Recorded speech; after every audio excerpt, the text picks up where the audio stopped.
Hey, this is Brian. Wanted to make my video for today talking about politics. The last couple of videos have kind of focused on the presidential race exclusively, some horse race stuff and kind of some big picture things.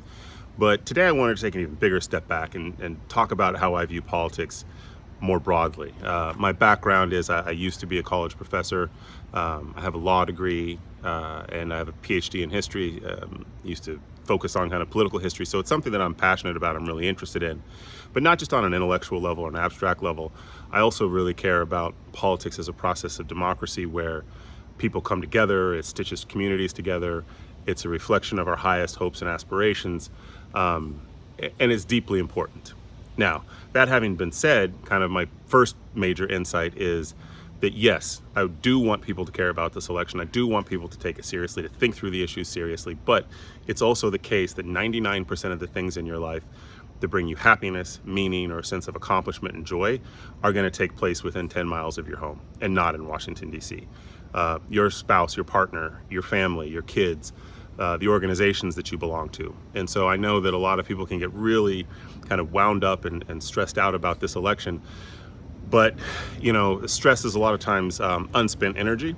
And so if you can invest that energy in local political matters that oftentimes are nonpartisan, right, where you put in stop signs, invest it in being a Boy Scout troop leader, things like that, right? Because ultimately that's where your real happiness is going to come from. Your real sense of accomplishment, your real success and failure is not going to be determined in Washington, D.C. It's going to be determined by what you do in your everyday life. That's kind of my big first thing. The second thing is try to make politics less about your identity. And I don't mean that in kind of the classic identitarian terms like black, white, woman, etc. But it's more like, people have adopted, like, I am a Democrat, and that's like this core part of me that is like, tattooed onto my soul or something like that. Remember that parties are in existence to help people express ideas and to argue about different points of view and to advocate for points of view.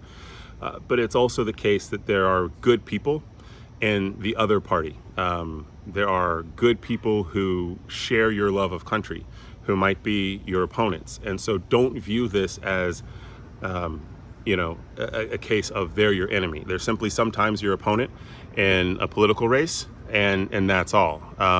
One of the great things about buying a house, which is a process I've gone through recently, is that you have a lot of people who come over and have to fix things all the time. And I have these great conversations with them because it turns out, as you might be able to guess, about 90% of people who fix things, they're Republicans. And these are wonderful human beings that I happen to disagree with about political matters. And I would gladly have them as my neighbor, as my friend. I do have Republican friends. And so I urge you not to think of political matters as these kind of strict, almost balkanized lines that you have to view other human beings with. I have, as most people do, relatives on both sides of the political aisle. I love them. I care about them.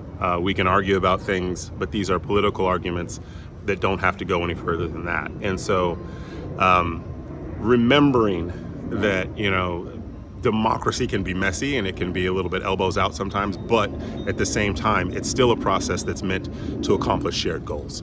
And if one side wins or the other side loses, your side wins, the other side wins, whatever, doesn't matter. Try to approach this with a sense of grace and humility and understanding that you don't have all the answers and the other side often will have a lot of answers.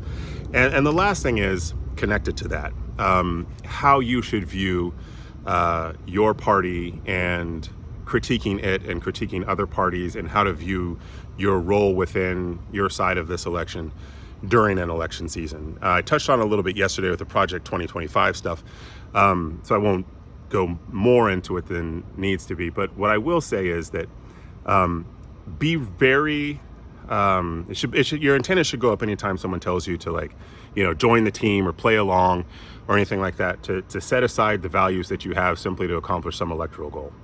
Obviously, in the end, you're going to have to make a choice between two flawed candidates because every human being is flawed and you make the best choice you can. But along the way, you should certainly express your ideas, and don't let anyone within your party or outside of your party tell you that you don't have a right to speak up and complain, or to point out ways that either people within your camp or outside your camp are wrong. I think about politics in the same way that great scene from the old movie The Shawshank Redemption, where Andy Dufresne writes a letter a week in order to get books and records for the prison, and finally the library sends him a bunch of books and they say, please stop writing to us, and his response is, well, I'm going to write 2 letters a week now. The same thing happens in politics. Your support is something that politicians really want, so make them earn it. And if they tell you to get on the team, say, look, if you want me on your team, you got to earn it. You got to listen to the things I have to say. If any politician, group, or person wants your support, then part of that support means listening to your input. And so never be afraid to offer that. Don't be silenced, and don't just reflexively accept that you've got to be on the team. People telling you you've got to be on the team is a road to terrible results, and it's really not how democracy is supposed to work. The genius of democracy is iterative corrections. And so those corrections happen at moments of vulnerability for a person or a party, when the public has leverage over them. All right, so right now in election season, Trump and Harris want your vote. So it's your responsibility to tell them in different kinds of ways that this is how they earn your vote. And it's not simply a matter of the fact that you were born, as a Democrat or Republican, like a star-bellied Sneetch or something like that. No, they got to earn it. And so feel free and empowered to complain. So I guess that airplane is my note that it's time to wrap up. So anyway, remember, politics is hugely important, but it's also not. Right? Live your life, enjoy your life. Fight over these things in a democratic way, a respectful way, a civil way, from a position of patriotism and love. And, let the cards fall where they may. And whoever wins, the country's going to be all right long term. All right. Have a great weekend. I'll see you next time.